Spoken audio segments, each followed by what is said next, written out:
Yesu n'umwami. Igice cya 92 mugira mwumvirize ubutumwa bwiza mushikirizwa na Pastor Jackson Nkeshimana. WhatsApp yiwe ni 76 96 96 96. Kaze mu mwanya mwiza, umwanya udasanzwe, umwanya uhora yateguye kubgawe, umwanya uhora yateguye kubganje, umwanya udasanzwe, umwanya w'igikundiro, umwanya w'Imana. Reka tubagire kumwe na Jackson Nkeshimana, turaza kuvugana ku majambo meza cyane. Murazire ko twavuganye ko turiko turiga ku minyororo 6 iboha abantu b'Imana. Umuntu w'Imana akagendagenda neza, agendagenda bisanzwe canke bidasanzwe sinzi, mugabo akababoshe n'umunyororo runaka canke n'iminyororo 2 canke 3 n'itanu canke yose 6. Ubushize rero twarize ku minyororo ahanini ku munyororo umwe wa mbere. Umunyororo wa mbere wari witwa ikinyoma. Ikinyoma twarakiciye hirya nino, turabona amabi yacu kandi turasengera abatari bake. Ndizera ko bashoboye kubohoka ku kinyoma. Uno munsi rero turaza kuvugana ku kundi munyororo ubuha abantu cyane kandi gose wo kwaburimo abantu benshi cyane. Uwo munyororo rero ni umunyororo witwa ubusuma. Munyororo witwa ubusuma. Reka dusome igitabo cyo kuvayo igice cya 20 ku murongo wa 15. Igitabo cyo kuvayo mu gice cya 20 ku murongo wa 15 havuga ati ntukibe. Ni ijambo rigufi cyane rivuga riti ntukibe.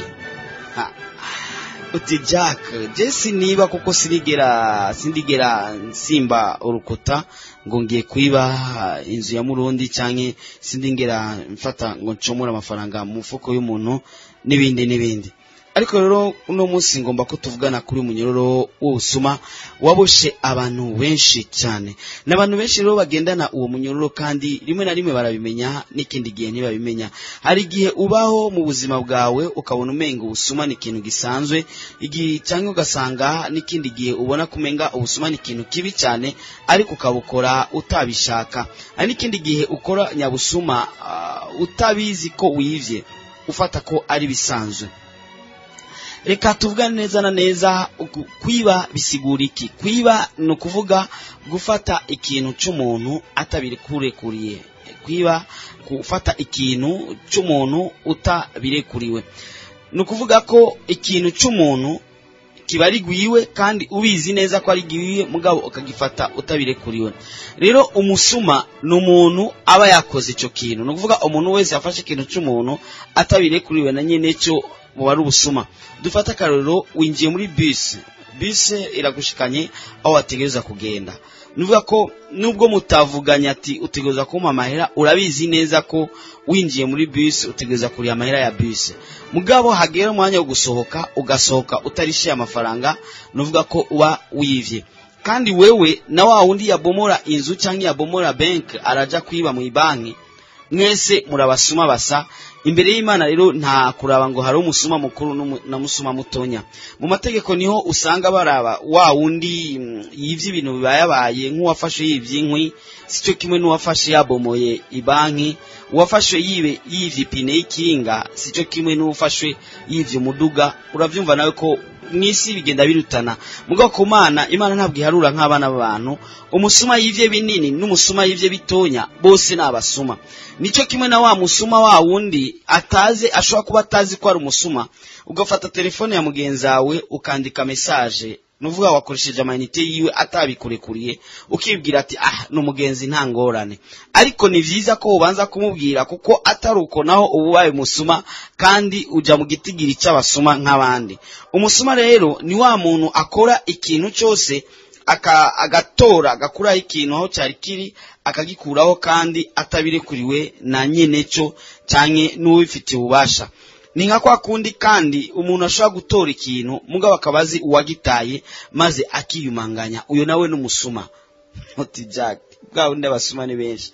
Aho baho association y'ibisuma, ndazi ko nuko boca bayifata muravyumva namwe mugabo hobaho association y'ibisuma bizwi neza ko ari bisuma ndazi ko yoronka abanywanyi benshi usanga bayirimo ari benshi cyane ni nka kwa kundi uja kugura impuzu canke ikindi kintu mukumvikana ku kintu ugasanga ni pirate mukumvikana kuri ico pirate mugabo yihenze akaguha ikindi cha original ukacujana kandi wabimenye neza ko yihenze kandi ukagenda ari nigiye kandi usanga nyene kugurisha yihenze akagusubiza amafaranga menshi kandi ugataha ntubimenye mugabo washika muri ugasanga yakwishyura amafaranga menshi kandi uyumwanganije ukayagumya uwo nawe aba ari umusuma mu bandi nuvuga ko kuba uri umusuma ntibisaba gusa kuba wo ufata ukabomora inzu ya murundi canke ukasimba urukuta canke ukaja gucomora mu mifuko ubusuma buri kune buri gutanu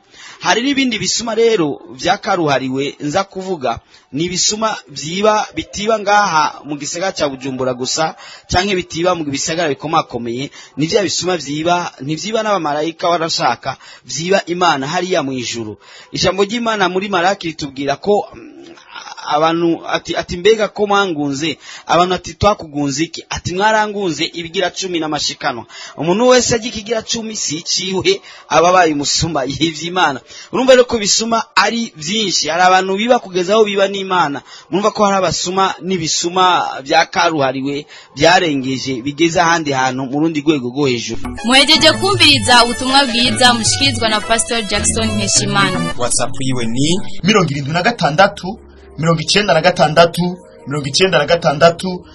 96 urashobora kandi no kubusanga kuri Facebook yiwe cyangwa YouTube yiwe ukaba wahezagiwe burungikire n'abandi.